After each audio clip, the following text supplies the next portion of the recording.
चलती फिरती हुई आंखों से अजा देखी है, चलती फिरती हुई आंखों से अजा देखी है, मैंने जन्नत तो नहीं पर माँ देखी है। ये लाइनें हैं मुनव्वर राना की। Welcome to brain bridge classes.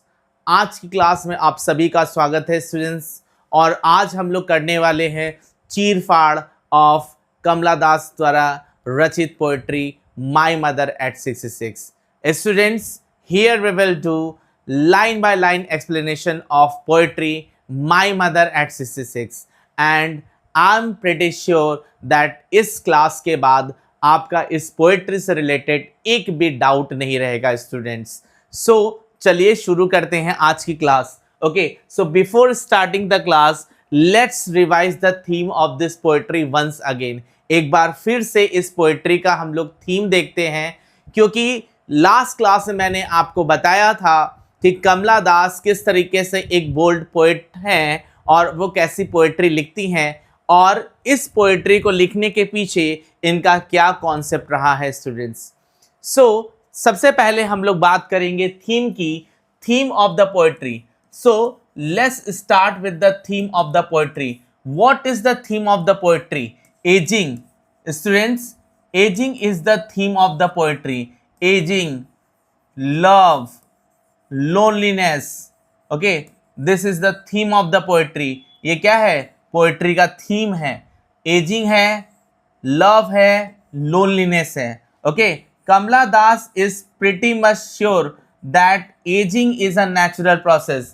कमला दास इस बात को लेकर श्योर हैं कि एजिंग एक नेचुरल प्रोसेस है और एजिंग को कभी भी हम अपने क्लचेस में नहीं कर सकते स्टूडेंट्स, कभी भी अपने कंट्रोल में नहीं कर सकते। और इसी थीम पर इस पोएट्री को कंपोज किया गया है। Okay, this is not a normal poetry students, it is a universal feeling. ये क्या है?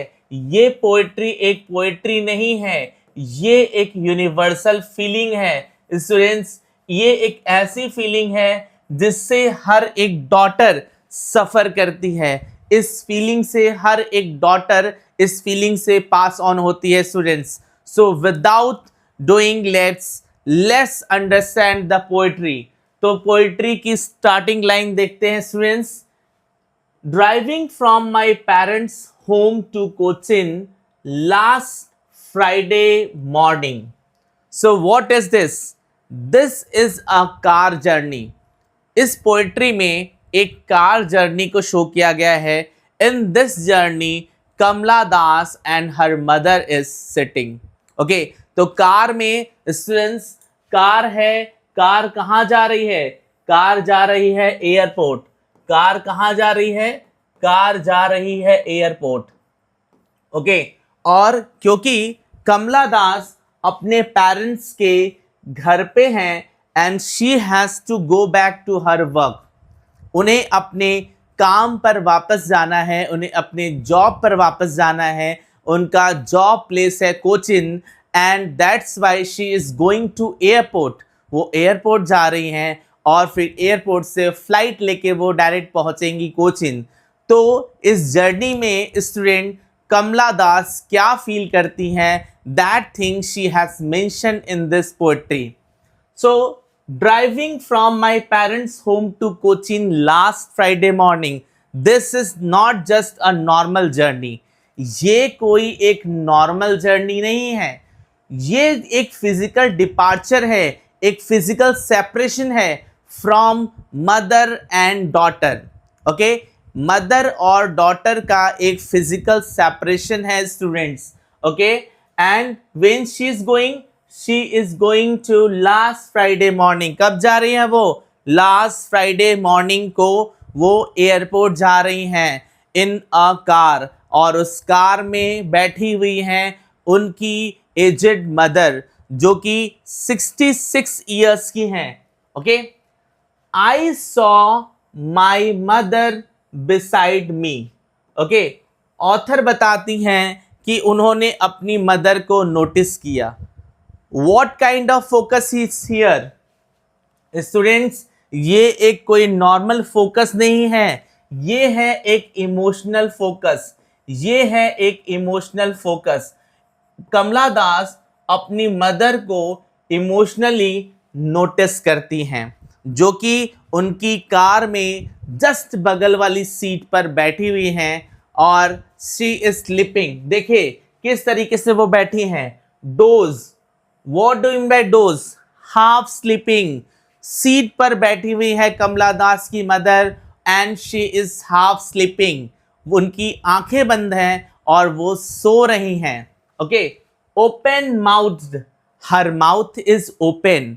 Okay, what does it show, क्या शो कर रहा है open mouth, it shows the weakness of muscles, दिखा रहा है कि ड्यू टू एजिंग, एजिंग की वजह से कमला दास की मदर की जो फिजिकल वीकनेस है वो धीरे धीरे बढ़ती जा रही है, वो धीरे धीरे कमजोर हो रही हैं and that's why she is unable to control her body too and that's why जब वो सो रही हैं तो वो उनकी जो माउथ है वो खुली हुई है। Okay, her face ation like that of corpus. Corpus का मतलब स्टूडेंट्स क्या होता है, कॉर्पस का मतलब होता है डेड बॉडी। ओके, तो व्हेन शी इज स्लीपिंग, जब वो हाफ स्लीपिंग, जब वो सोई हुई हैं, उनकी आईज क्लोज हैं, माउथ ओपन है, at that time she is looking colourless. उनकी बॉडी, उनका फेस बिल्कुल कलरलेस लग रहा है, ऐसा फील हो रहा है जैसे उनकी बॉडी में बिल्कुल एनर्जी नहीं है।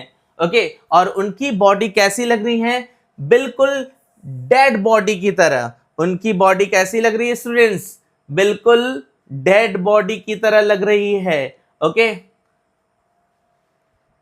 And realised with pain, and realised with pain.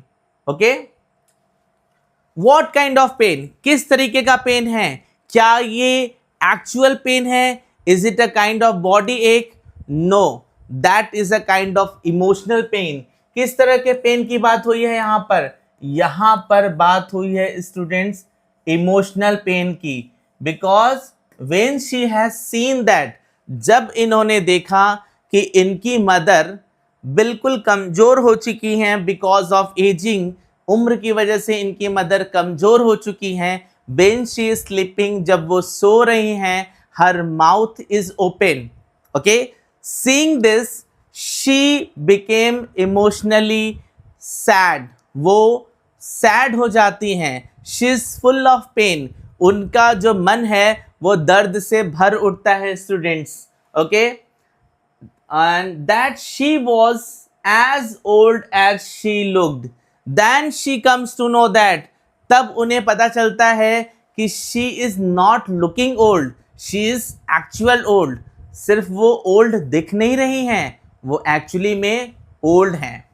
Okay, but soon put that thought away because she knows that she is unable to control her emotions. एक बेटी जब अपने मदर को ऐसी कंडीशन पे देखती है, वो अपने इमोशंस को कंट्रोल नहीं कर सकती students. In the same manner here Kamala Das is unable to control her emotions. Kamala Das अपने इमोशंस को कंट्रोल नहीं कर पा रही हैं, that's why she wants to change her mind, that's why just because of that she starts looking out। कहाँ देखना शुरू करती हैं वो, she starts looking out। okay, so when she starts looking out she saw that young trees sprinting। क्या देखती हैं वो, young trees sprinting।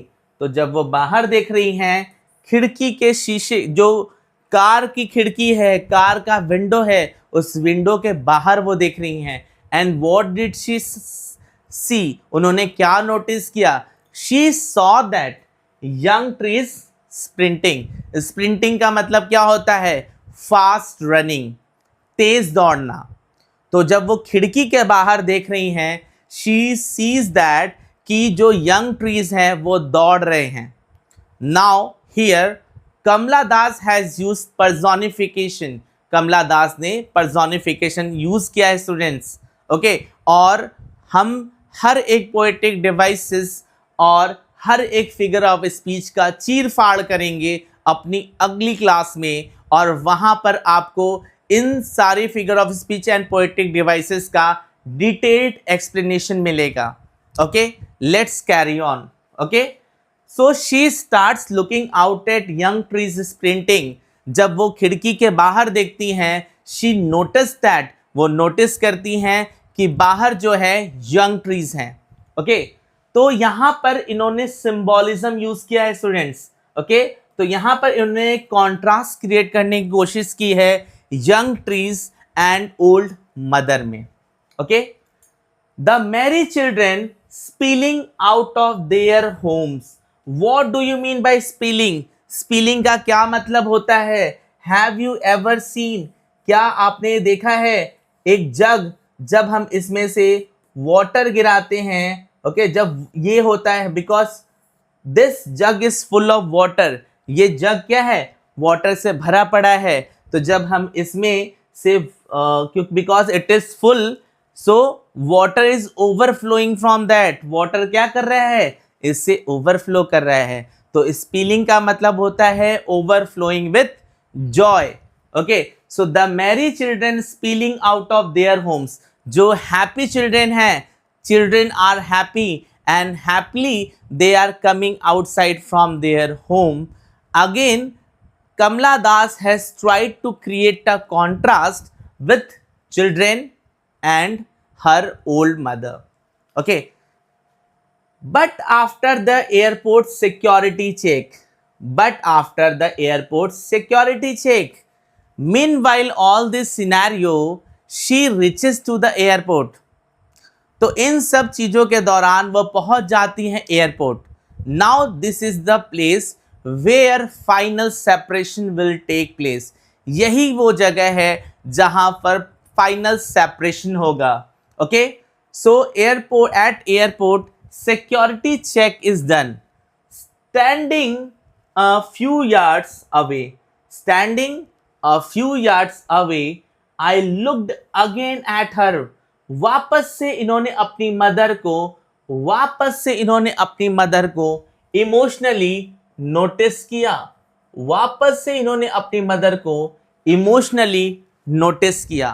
जब कमला दास ने अपनी मदर को नोटिस किया, she finds that she is wan मतलब weak, pale colourless, as a late winter's moon. Students, very important line. She has compared her mother with late winter's moon. You must have seen that during winters, what is the condition of moon? Because of winter, because of unclear clouds, क्योंकि sky उस time पर clear नहीं होता। And just because of that we can feel, हम लोग moon को clearly नहीं देख सकते हैं। ओके, तो विंटर में जिस तरीके से हमें मून क्लियरली नहीं देखता, in other words we can see that कि मून अपनी एक्चुअल ब्यूटी खो देता है in winter. In the same manner author has said that, author ने कहा है because of old age my mother is looking not beautiful, she is old, she is actually old, क्योंकि वो बूढ़ी हो चुकी है, इसीलिए वो बिल्कुल मून की तरह उसने अपनी ब्यूटी को खो दिया है। Okay, and felt that old familiar एक, which why author has said that familiar, because this pain is not new. ये जो पेन है, ये जो दर्द है, ये कोई नया दर्द नहीं है। That is her childhood fear. ये कौन सा दर्द है? ये वही दर्द है जो पेन ऑथर ने अपने चाइल्डहुड में यूज किया था। When she was a child, जब वो एक छोटी बच्ची थी, she had a fear of losing her mother, तो उनको डर था अपनी मदर को खो देने का। Now that fear is having a reality, अब वो डर जो है, अब वो धीरे धीरे रियलिटी में बदल रहा है। Okay, but all I said was see you soon, Amma. Okay, because this is an universal emotion. Since she can't do anything, क्योंकि वो कुछ नहीं कर सकती, इसीलिए वो कहती हैं अम्मा फिर मिलते हैं. Okay, now students, I would tell you in next video that author has used here irony. Author ने यहाँ पे क्या यूज किया है? आयरनी यूज किया है. कैसे आयरनी यूज किया है? ठीक है, इसको थोड़ा यहाँ पे भी समझ लेते हैं, अगली वीडियो में भी समझ लेंगे. Because she knows that she is getting old, she is actual old, वह बूढ़ी हो चुकी है और बूढ़ी होती जा रही है. तो maybe this is the time where she is meeting her physically. पहली बार, शायद ये अंतिम बार है जब वो अपनी मदर से फिजिकली मिल रही है. Okay, but in spite of वो अपनी मदर को क्या बोलती है? सी यू सून अम्मा. अम्मा फिर मिलते हैं. How is it possible? जब उसे ये बात पता है कि वो बहुत बूढ़ी हो चुकी है और शायद ये हमारा लास्ट फिजिकल कॉन्टेक्ट है. In spite of that she is saying this. So what is irony? When there is the difference between a literal meaning and a real situation. जब लिटरल मीनिंग और रियल सिचुएशन में difference होता है, that is irony. और यही difference we can see in this line. All I did was smile and smile and smile. Very powerful line. कमाल की line कमला दास ने लिखी है स्टूडेंट. एकदम पूरा चीर फाड़ कर दिया है इमोशंस का. क्या गजब का इमोशंस उन्होंने यहाँ पर इस पोएट्री में पोर आउट किया है. And let's finish this poetry by finishing the ending line of this poetry. All I did was smile and smile and smile. So she has repeated the smile word 3 times. उन्होंने इस smile word को 3 times use किया है. Now what is the reason? Since she cannot control her emotions, क्योंकि वो अपने emotions को control नहीं कर सकती. But in spite of that, she has to hide her emotions. तो इसीलिए वो क्या करती हैं? एक forceful smile करती हैं. She does a forceful smile just to hide her emotions. तो अपने emotions को hide करने के लिए, just to hide her emotions, अपने emotions को hide करने के लिए वो क्या करती हैं? वो smile करती है students. I hope this poetry is clear to you. तो मेरा ऐसा होप है कि ये पोएट्री आपको पूरी तरह से क्लियर हो गई होगी स्टूडेंट्स. और क्योंकि आपने यहाँ पर लाइन बाय लाइन एक्सप्लेनेशन देखा है, इसके बाद जो हमारी नेक्स्ट क्लास होगी वहाँ पर हम लोग देखेंगे फिगर ऑफ स्पीच और पोएटिक डिवाइस जो भी यहाँ पर यूज हुए हैं. And students, be sure that you have learned each and everything in a proper manner. अगर कहीं पर कोई डाउट है आपको, you can write in the comment box and next class में हम आपके हर एक कमेंट्स को लेंगे इस पोएट्री से related. and I would try to solve that in next video, in next class. Till then, have a great day. जय हिंद, जय भारत.